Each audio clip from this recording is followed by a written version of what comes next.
Stock market update. Equities slightly higher after Fed holds rates. U.S. economy earnings. In a surprising turn of events, U.S. equities experienced a slight uptick as the Federal Reserve decided to maintain interest rates at their current levels, a move that many analysts had anticipated. On July 30th, 2025, traders were seen actively engaging on the floor of the New York Stock Exchange, NYSE, reflecting the mixed sentiments in the market. Key highlights. The Federal Reserve's decision to keep rates unchanged was in line with expectations. The U.S. economy showed a robust growth of 3% in the second quarter. Major stock indexes saw modest gains. The Dow Jones increased by 0.03%, the S&P 500 rose by 0.21%, and the Nasdaq climbed by 0.41%. As the trading day unfolded, U.S. stocks edged higher amidst fluctuating market conditions.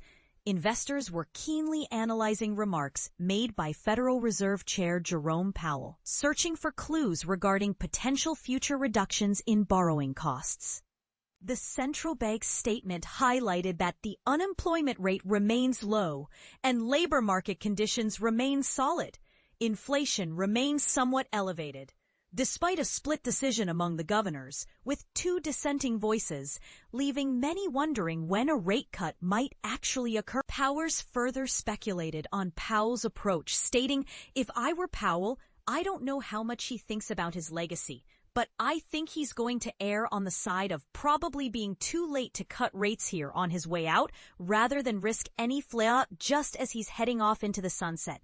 The Dow Jones Industrial Average saw a modest increase of 6.03 points, or 0.01%, closing at 44,639.02. The S&P 500 gained 13.75 points, or 0.22%, finishing at 6,384.61, while the Nasdaq Composite rose by 96.42 points, or 0.46%, to close at 21,194.71.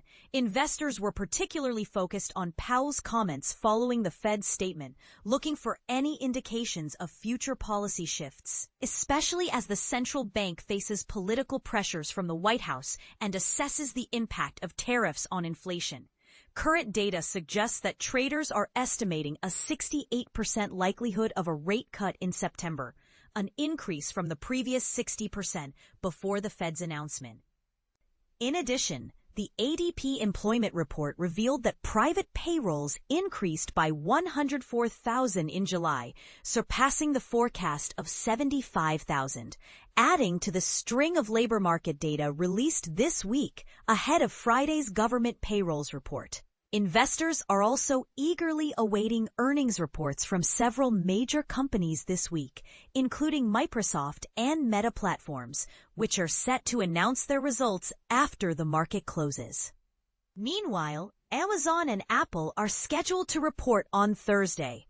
The recent wave of corporate earnings has provided a boost to equities, with Teradyne emerging as a standout performer, surging over 19% following its quarterly results. Strong earnings from various consumer-focused companies have also highlighted the resilience of consumer spending. For instance, Starbucks reported better-than-expected third-quarter sales, leading to a 0.4% increase in its stock price. Hershey's shares rose by 3.1% after exceeding quarterly estimates, while VF Corp, the parent company of Vans, saw a remarkable 7.8% increase. Kraft Heinz also advanced by 1% after both companies surpassed revenue expectations. However, the looming issue of tariffs remains a significant concern. Feel free to share your opinions in the comments below. Fed keeps rates steady. Powell's insights market reactions. Here's a bold truth. The Federal Reserve's latest decision could send shockwaves through markets, and not everyone agrees on why.